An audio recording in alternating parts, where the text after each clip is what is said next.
Hello, I'm Sergeant Constable Detective Officer Peter Pisspot from Twat Valley Police. I'm sure by now you will all have seen the very disturbing news that a police officer has been arrested on suspicion of murder.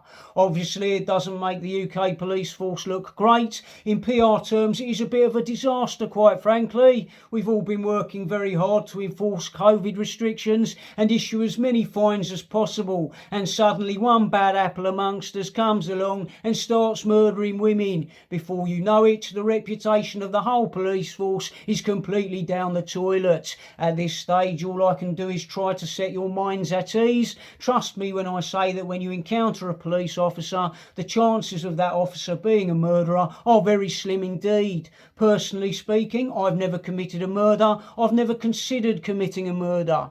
In all honesty, I'm far too busy chasing after people flouting mask-wearing regulations to even think about murdering anybody. Do psychopaths exist within the UK police force? Yes, of course. Being a police officer is a position of trust and authority, and there will always be some sick people out there with bad intentions who will try to join the force for exploitative reasons. But by and large, we're decent people. The good news is I've organised a TikTok dance with some of my colleagues to celebrate all the police officers who have never committed a murder.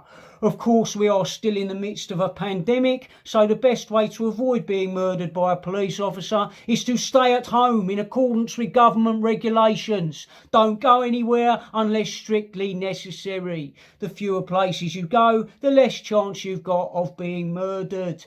And generally, as you go about your everyday life and you meet people, it's a good idea to think about whether they might be a murderer. Is your doctor a murderer? Is your kid's school teacher a murderer? Is the bin man a murderer? Or if they're not murderers, are they paedophiles? Be vigilant, be on your guard, help us to help you. Trust no one.